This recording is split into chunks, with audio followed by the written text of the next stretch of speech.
We all know the extraordinary ordeal that Aman has gone through, and I think we all know that it's some kind of a miracle that he has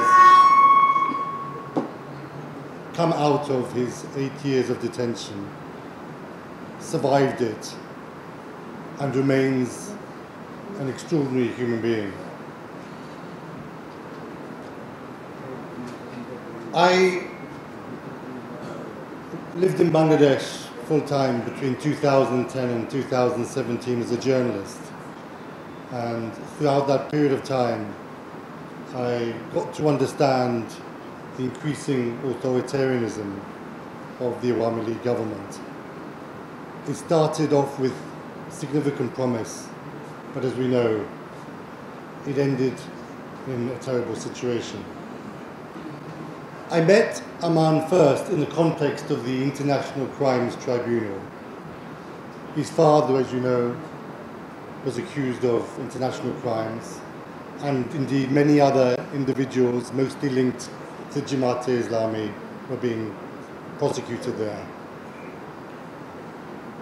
It was in fact during the course of the first trial at the International Crimes Tribunal, the case against Delwar Saidi, that probably the first notorious disappearance took place, and that of Shukurjan Bali, who was a defense witness in the trial of Delwar Hussain Saidi, who was literally picked up outside the gates of the International Crimes Tribunal, taken away, secretly detained, eventually taken over the border into India, and was jailed in India. This went under the nose of the law enforcement authorities outside the tribunal, and the tribunal itself did absolutely nothing, not just to stop it, but not to investigate it. I began to understand the widespread nature of disappearances in Bangladesh when I first contacted Sanjida here, which you all know as the extraordinary woman who set up Maya Dak with also other members of her family and other people who were disappeared. I met her in her house, and she told me the story about the disappearance of her brother, Shumon.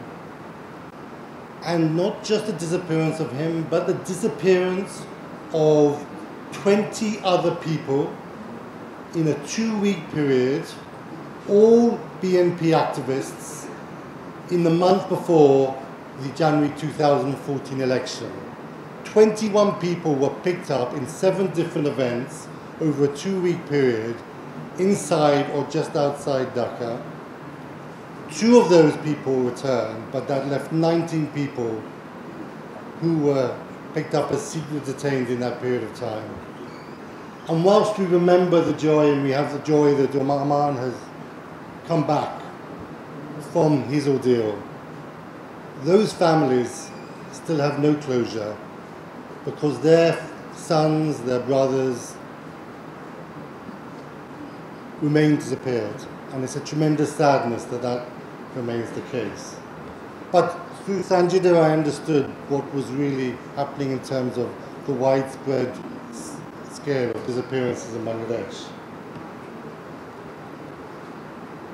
In 2016, July, there was the Holy Artisan attack, if you might remember. I was in London at that time. And I came back at the beginning of August or late July, and one of the people I met up to try to understand what was going on was Aman, actually. I think we met at a Chinese restaurant. This was just 2 weeks, maybe 10 days before he was picked up. And during the course of that conversation, he told me that he was worried about his safety. He was at that time representing his father at the International Crimes Tribunal. I think there had been a conviction already. There was an appeal going on. There was an issue about whether or not his father was going to be executed or not. I mean, it was very worrying times for him and his family. and he was very worried about his safety in light of the impact of the Holy Artisan disaster on the way the government was perceiving groups that it believed to be extremist groups.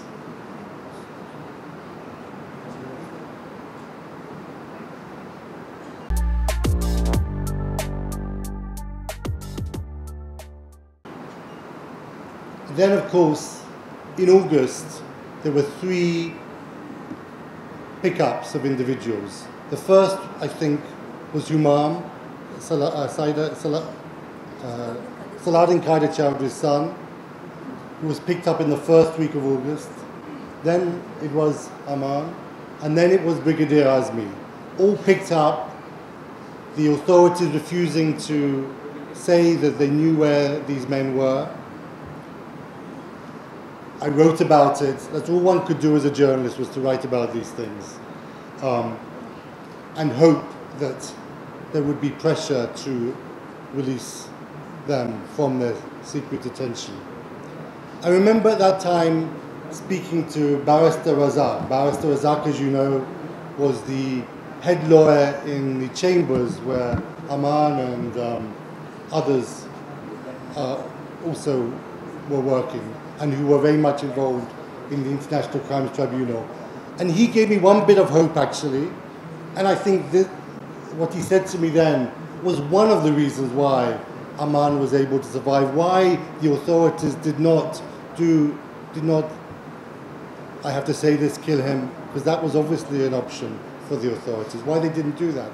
He said to me that he had, and I think I can say, I haven't been able to say this for many years, but very sadly, he passed away. And although he told me this in confidence, I feel that I can now say that. He said to me that he'd been in contact with the US Embassy. And the US Embassy had been informed by the authorities that they had these 3 men in their detention. So I felt that if the American government knew that these 3 men were at least detained, it would be very difficult for the government to kill them. And in fact, that was the case. They were the 3 people who did survive.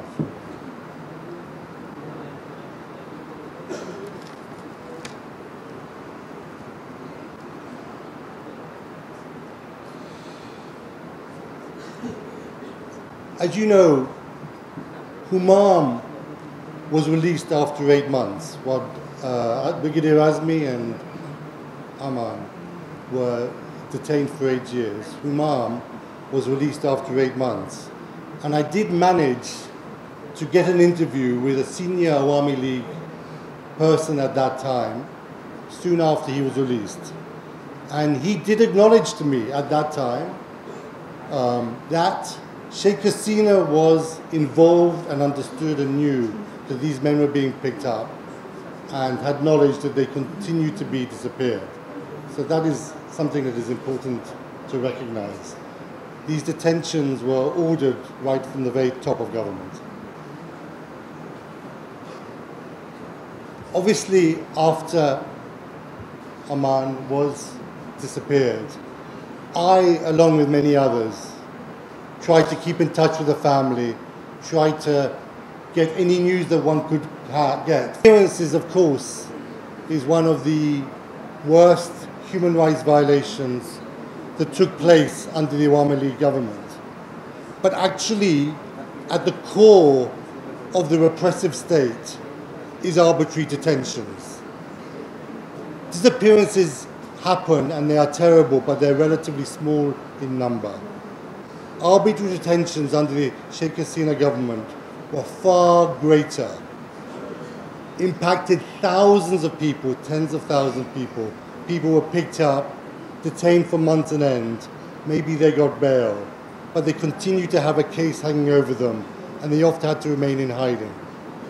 And I mention that because whilst many people congratulate the government, and quite rightly congratulate the government, on really trying to bring enforced disappearances to an end, arbitrary detentions still remain very prominent under the current dispensation. Now, many of you may not be aware of it or care very much. The Awami League has now become the enemy that anybody can do anything with. They can be arbitrarily detained, it seems. And many people, whether they're Awami Leaguers or linked to the Awami League, are right now detained on the basis of absolutely no evidence. That is the reality. People may think they're guilty, but there's absolutely no evidence. And it's very important when your political enemies are arbitrarily detained that you, as people who fought for the release of Arman and fought during the Awami League government for the end of arbitrary detentions, also take up those kinds of issues. So I want to end on that moment of contention. And thank you very much, Arman, for inviting me, and thank you much for hearing me out.